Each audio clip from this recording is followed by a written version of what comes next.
I'm meteorologist Carly Gomez with the update on the extreme heat headed our way this week as well as next week. Now, we are seeing a lot of the temperatures right around 5 to 10 degrees above average, but moving into next week, we're going to be looking at temperatures about 15 to 25 degrees above where they should be this time of year, which is about 91. We'll be looking at that triple digit heat starting July 1st, Monday, through the following week. At least the next 10 days out could see triple digits.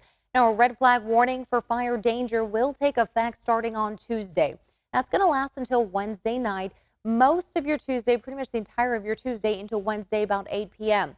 And we are going to see some areas see that expire a little sooner. Meanwhile, other areas starting up around Monday at 11 p.m. We'll get to that in just a sec.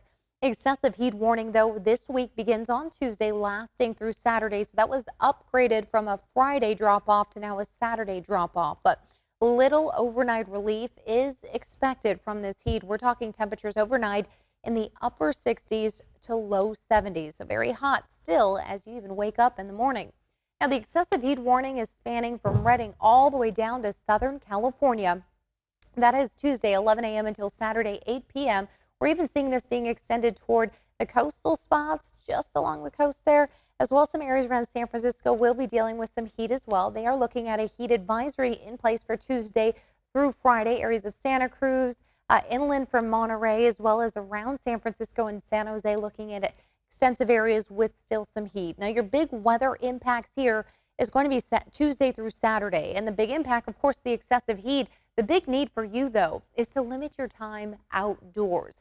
This is extremely important. We're looking at the temperatures really starting to take off around 2 p.m., lasting until about 7 p.m. for at least the bulk of the heat. So find some time to get indoors, cool off. Yes, some of the pools, lakes, rivers can do some good, but getting out of some of that sunshine in general is going to help you out a ton. All right, let's talk now about our potential forecast and record-breaking temperatures. Now, we're going to kick off just Tuesdays. This isn't necessarily the hottest day. Wednesday is expected to be the hottest day of the week, but Tuesday is still up there. We're looking at forecast temperatures anywhere from 108 to 110 degrees from Sacramento to Stockton and Modesto. Now, the records are right around those numbers as well, so we could either tie some of these numbers or even break them potentially for some spots. We'll have to let you know as we get to those numbers Tuesday and Wednesday. All right, let's look at the red flag warning in place. This is for fire danger, and we will see that from Redding all the way down past Sacramento towards Stockton, West Stockton, Fairfield, and this is even extending for areas now in Santa Rosa and just toward the coastline there. We see a lot of grassy fields.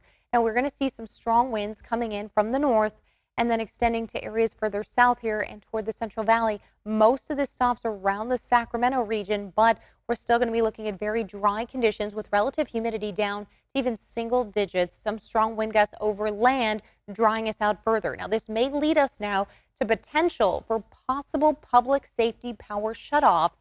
This is being issued by PG&E. They're saying, hey, I'm giving you a warning. We could see power being shut off for some areas due to strong wind gusts and that potential for fire outbreaks. So if you are in Glen, Colusa, Lake, Yolo, Napa, and Solano counties, we are seeing some zones here that may see possible public safety power shutoff. So keep that in mind. You should be alerted before that takes place.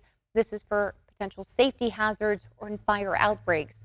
As we take a look at our futurecast wind gusts, we've been getting the winds coming in off the Delta, but as we get into Tuesday, this is where we see the shift in the winds coming in now out of the north, and that is where we start drying out even further. When we get them typically off the ocean, we're at least getting some of our humidity levels a little bit higher. Even if it's only around 25% to 35%, still a little higher. This coming in over land will begin dropping our humidity levels to the single digits. So that's happening Tuesday, then comes right across again on Wednesday from the north versus coming in from the ocean. Now, I want to talk about this humidity here. Let's go back a step because we've been seeing some overnight relief right around 60%. But as we move into Tuesday and Wednesday, you're looking at about 4% relative humidity dropping in from the north. You're even looking at the foothill spots, very dry conditions, single digits here, 6 to 8%, 11% in Sonora. And even if you're not in that red zone for fire danger, notice how you're still seeing very dry conditions over land. So that potential for fire outbreaks is for everyone, not just everyone in that potential red flag warning zone. This is for everyone who will be dealing with dry conditions. Anything that sparks could take off quickly, especially with how dry it is. Wednesday, also looking at about 5 to 7% relative humidity. Stockton at 8%. It is so dry out there. Anything could happen. So that is the threat here that we may be facing this week. Now, aside from the low humidity, the strong wind gusts, and that fire danger, we're still dealing with excessive heat. And that heat is going to continue. Looking at the high pressure system over the ocean, that is going to begin moving its way over California as we start getting into Wednesday. That's the hottest day expected to be of the week, anywhere from about 110 to maybe 112 degrees. You are looking at a high pressure ridge beginning to build up over even into Seattle. This will continue to make its way closer into California, but it really sticks over us for quite some time. Take a look at that timestamp. Moving into Monday of next week, you notice how that high pressure ridge continues to build all the way up, deep up there into Canada and the Gulf of Alaska. Widespread heat is expected to still remain in place even into next week. So that is a big concern of how long triple-digit heat will be sticking around. At this point, it's looking to be even as much as 10 days. So we'll have to wait and see exactly how long it is. That may even break a record. At this point, it looks like 11 days, maybe that record set for our area to see triple-digit heat.